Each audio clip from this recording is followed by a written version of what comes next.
hi guys, welcome back to my YouTube channel. In case you're new here, my name is Kenny and please subscribe to my channel. Apparently I'm in Lamu and I met a group of friends. Salam alaikum. Hi. You can see here there is it a sanctuary? Ni sanctuary ama is a first area pia umetokea dharura tunapeleka sanctuary. Oh. Sisi ile first aid tu kama ni problem ndogo ndo tunatibu, lakini kama imeshindikana tunapeleka sanctuary Lamu, where they take care of donkeys which have been hurt. Which have been hurt? Hurt donkeys, yeah. So guys, I met a group of friends, as I was telling you. I met Zach, I met Maureen, I met John, I met Joy, but John and Joy are not with us. We have Zach and Maureen, they're waiting for me. So we are actually having a walk here in the streets of Lamu, and we want to go to an industry where they actually recycle waste into useful products, yeah. So that is what we're going to check out right now. We met some a woman who was telling us that is what she does, a foreigner though. So we were very interested to see what really happens, and that is where we're heading to. So I'm coming with you guys. You're coming with me, guys, yeah. So let's go and see what really happens over there. I think it's interesting because imagine waste products, turning them into useful stuff. That is so creative, like, yo, that is so creative, yeah. So yeah, let's get going. Wow, it's really hot in Lamu. You can see how I'm sweating. Look at my face, it's really hot. You can see how Lamu looks like. Actually, this is Shela. Shela is part of Lamu County. So when I'm saying I'm in Lamu, someone would say no, you're in Shela, but it's the same county. It's Lamu County, yeah. That was one hell of a hike on sand.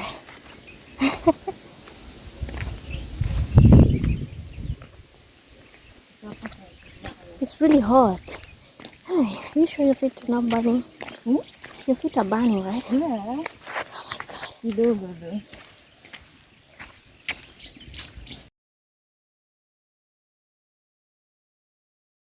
Kind of have a little tour from the beginning to the end, and we can just take a peek. But for now, what we're about to do is just plant a couple bananas. That was the program. Yeah. Looking good. But where there's places in this land around and all these islands where there's soil, it's not good. They don't even have any fresh water. So it's kind of interesting. I kind of think it's more to do with the sand. It lets the salt. It lets the salt work with the plants because the sand is like soilless, so it's like hydroponics. Yeah. A little bit. Okay. A little bit. Obviously, it has more table salt than hydroponic. Yeah. But and minerals. Minerals it has, and different wells have different minerals. Yeah. And the more minerals, we're seeing that the plants grow quicker with the sand. Of course. Oh, with the sand. With the sand and minerals.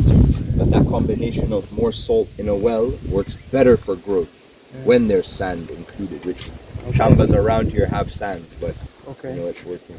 And your guys' compost? We do. The compost is somehow like we do that, but then we do more than that too. So we do have like charcoal. We do have like brown sand.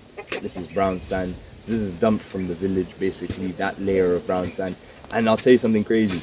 This triangle here is the only, like I kid you not, this triangle here is a naturally occurring, not natural, but like, meaning it occurred on its own, this triangle of brown soil, meaning someone had dumped it here before. Like how there's rubble over there. This is as far as the dumping was taken from the village. There's nowhere else that dumped further than this. But they dumped a big pile of this brown stuff here, and there's literally no more brown. Look. There's no more brown. It's just a triangle of brown, and it's just here. Okay. And that makes a difference. I mean, that layer is enough to grow a good amount of things. Obviously, bananas might go down a bit deeper, but we'll fix it down deeper. Okay. But the idea is like that papaya is sitting on that same brown layer that you're looking at. Happy? Nice. Nice. Yeah. Yeah. Good, bro. Yay!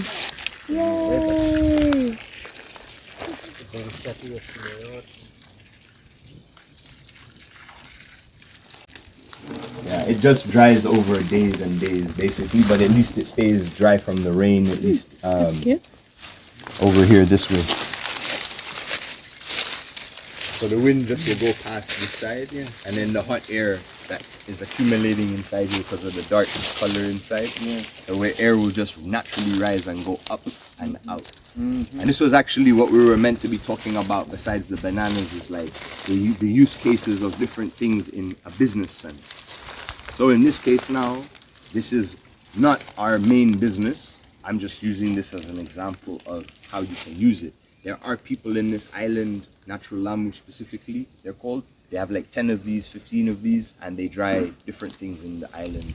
They have their own business. But what it is it's a solar dehydrator, and it basically just uses non-passive, so no electricity, no non-passive or passive heating. This thing, agroforestry, and that is trees and crops together. So we don't just plant sukuma on its own and then call it a day.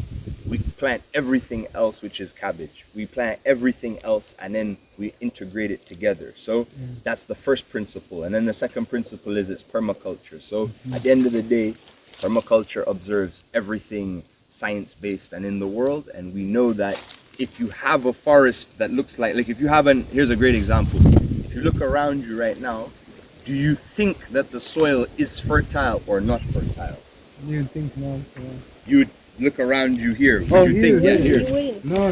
You would think that it's fertile. I'm talking about the Yeah, rest of the but island. as soon as you go out of here to the rest of the island, you would think that it's not fertile, right? So here's the difference. The difference is when you in the tropics, it's grow. There's no sleep time. So what you grow is your fertility. So the more you grow, the more technically fertile it is. But the less you have, the less fertile it is. So basically, when I say we're gonna cut this down, we planted it to be cut down. So don't be taken aback or like, as I say, don't think we're crazy that we're gonna cut it down. We planted it so that we can cycle it back again, because all of this is food at the end of the day.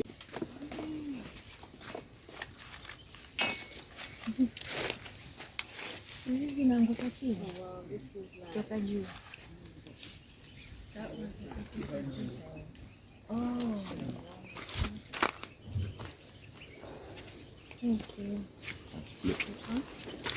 This side. Thank you.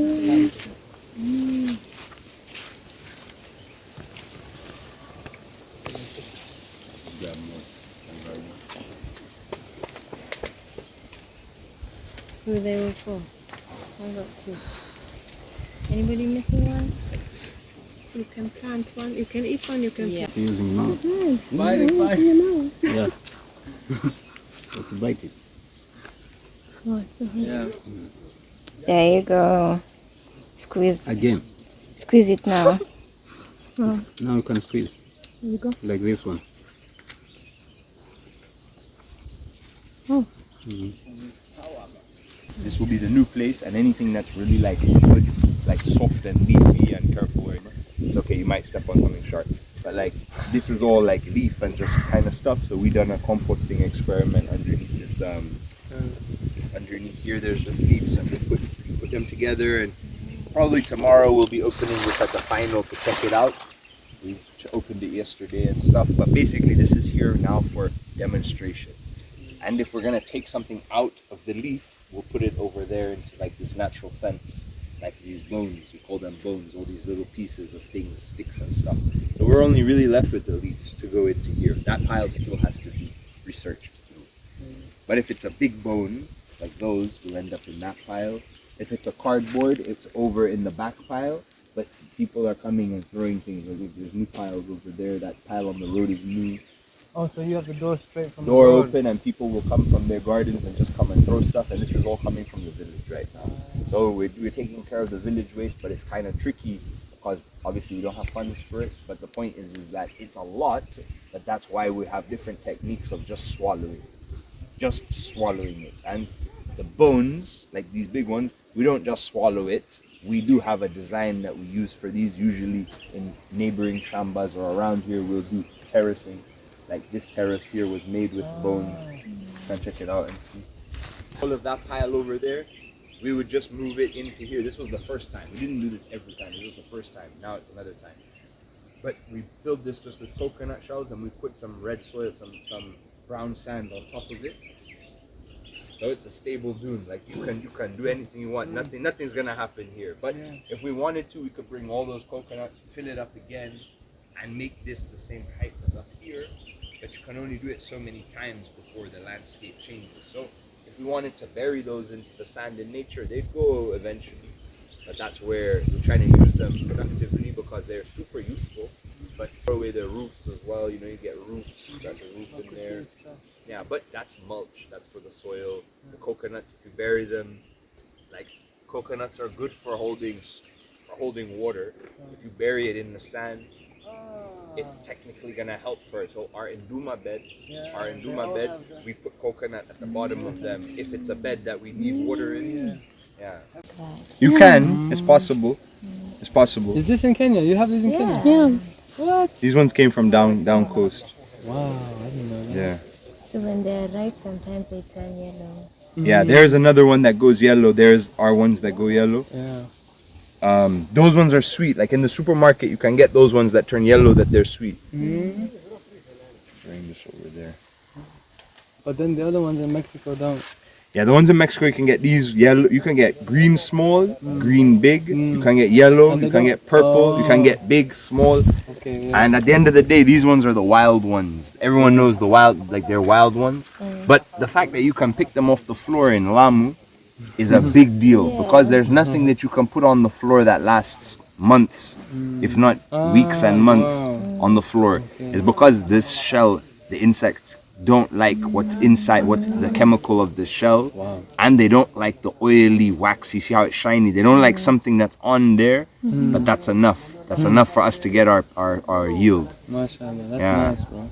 Yeah. So these ones. Know that. Yeah, and the best thing about it is, like, example, you can just. There's loads of seeds. Now that's where, instead of like worrying, you just go around and just squeeze them everywhere, and then you know at the end of the day, nothing's gonna touch it. You can just go and collect what you need. This is like 5 plants stuck together.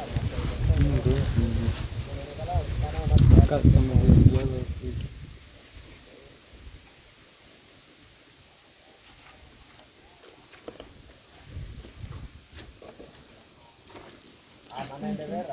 So guys, these are some of the things they make.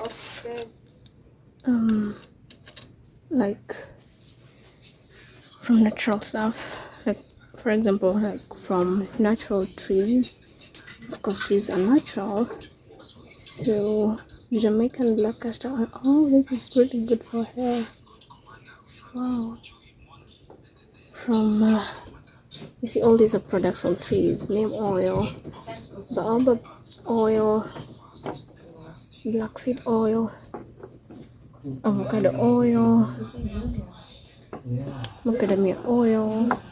Actually, I use where is that? Where is the? What am I looking for? Oh, Jamaican black castor oil is really nice for hair. Oh my god, like amazing.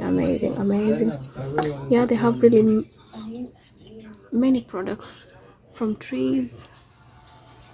What are these? Peppermint, look at that. Peppermint essential oil, lemon essential oil. All over? Okay. Everywhere? Wow. That's a lot. I don't know. Maybe Lavender. Wow, this is amazing.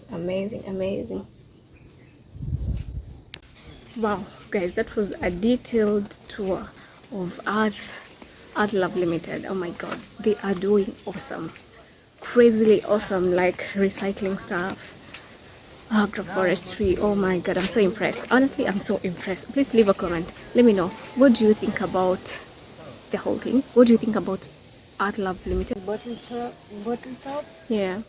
And this is bags. So save the environment, guys. Yes, please. Let's reclaim our land. What do you have to tell them? What's that? Oh. I don't know.